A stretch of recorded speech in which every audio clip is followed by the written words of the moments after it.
So I was lucky enough to receive an arc of The Hemlock Queen by Hannah Whitten. If you don't know, it is the second book after The Foxglove King.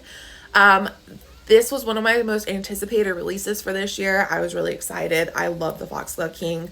Could not wait to kind of see what was going on with all of our characters, specifically Bastien, Laura, and Gabe. Especially if you have read The Foxglove King, you kind of know how that book ended, with a very kind of large betrayal, and just kind of seeing how all of these characters are going to handle this new kind of world they're stepping into. All right, so full warning, there is a minor spoiler in this review for The Foxglove King. So if you haven't read that yet, you might want to not watch this because it might spoil the ending of Foxglove King for you. If you have read The Foxglove King, let's go, because I will not spoil the Hemlock Queen for you. So to start off, this book literally starts off right from where we ended in The Foxglove King. We see that Bastien is now king. We see Laura's position has been elevated, and we see that Gabe is kind of reaping some of the consequences of his betrayal of Laura and Bastien. We also see that the three of them just kind of struggle a lot in this book to come back to who they were prior to all the betrayal and everything.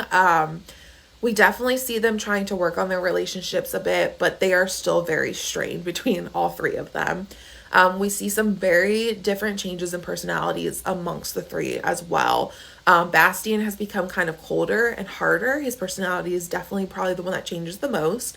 Laura is very much trying to figure out how to navigate this new position that she has. She is much more elevated in court. She's more centered. There's a lot more things that are going on around her because of this elevation and position, while also trying to figure out what's going on with, all these gods and the god system that's going on, which I will touch on, while also, trying to fix her relationship with Bastien and Gabe. And then we see Gabe, who just kind of has gotten a lot more secretive in this book, for good reason. As you read the book, you understand. But he definitely does withhold a lot of things from Laura and Bastien. We also see, and I was really excited about this, Allie and Michael, I believe it's Michael, they kind of become more upfront characters in this book, which I really liked. We get to see more of them in this book, learn more about them and their past and their history. One thing, if you know me, you know I love a book with good court politics and court intrigue and stuff, scheming, all that. I absolutely love it, and this series does it so well. We see a lot of it in the first book. We see even more of it in the second book. I will say this book does kind of hit a little bit of that mid-series slump where it is a little bit slower. There's not as much action in it, but there's a lot more of this court politics stuff going on. We also see more of the Corinthian Empire. If you remember from the first book, they were kind of that empire that was kind of starting to knock on the door of the kingdom, kind of was like that big bad, on the edge of the kingdom that was, everyone was worried about a war starting with them. But we do see more of the Corinthian Empire in this book. They actually we get to get introduced to some individuals from the Corinthian Empire, which I was really excited about. I think it kind of makes them a more in your face, kind of threat. But yeah, the court politics get so very interesting in this. Like I said, Laura now has a higher elevation in status and position. There's more involved with her position, a lot more politics involved with it. Even Gabe is kind of brought in on some of the politics. So it's very interesting to see some of the things that start going on with all of their different positions, the things within the court, because obviously there's been a big changeover with Bastien not being king. He's enacting a lot of policies that much of the court is not okay with, because they're very used to their frivolous life, and he's trying to put kind of sanctions on that.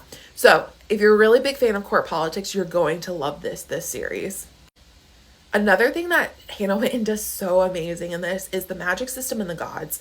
I'm really blanking on the two different names for the different types of magic, but you learn a lot about them in the first book in Foxglove King, and it's just so well done of how individuals gain this magic, how it's used, what its purpose is. You learn so much of that in the first book. It does kind of get involved in the second book, but we follow more of the gods in this one.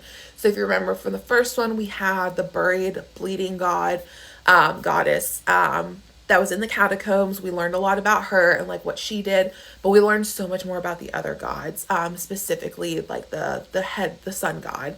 And kind of we learn about their history, how they became gods, what their connection to a lot of our characters are. And then also just, what their goals and objectives are, because they do have their own goals and objectives. And I think it really is an interesting kind of way that Hannah Whitten does this, because she's got this amazing magic system that is connected to these gods. And then you've got a religion that's connected to these gods. And you have people who are very devout to this religion that also then goes into the court politics. So she weaves all of these things together into this amazing story that you just cannot stop and you can't put down, because you just got to know what's going on. To say this book stressed me out would be an understatement. There are so many twists and turns and betrayals in this book that multiple times I had to put the book down and just have it all sink in. You learn like I said, you learn a lot more about the gods and everything involved with them, how they're connected to not just Gay Bastion lore, but also to some of these other characters. You learn more about the history of some characters and how their history might impact other people. And then just again, a lot of betrayals, a lot of little tiny things. The ending ends in a major cliffhanger. Just know that going in. It ends in a huge cliffhanger, with us really not knowing what the next things are going to be for all of our characters, specifically our trio. I finished this book and just was like, I need the next one, which I don't know when it's going to come out. I think in probably a year.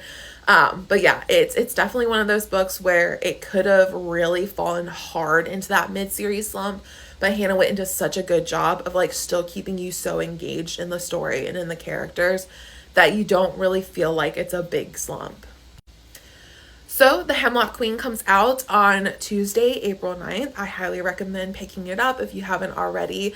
I am so excited that I got to read this early. Like I said, it was one of my most anticipated releases of this year. I really enjoyed the Foxglove King, and I really enjoyed this book. I am also really excited. I have the Fairy Loot special edition of the Foxglove King. Haven't seen any releases about the Hemlock Queen, but you better bet as soon as they announce it, I will be buying it. This was definitely a 5-star book. The whole series so far has been 5 stars for me. I think it hits everything that I love and enjoy about fantasy books, and I think it's definitely something you should read next.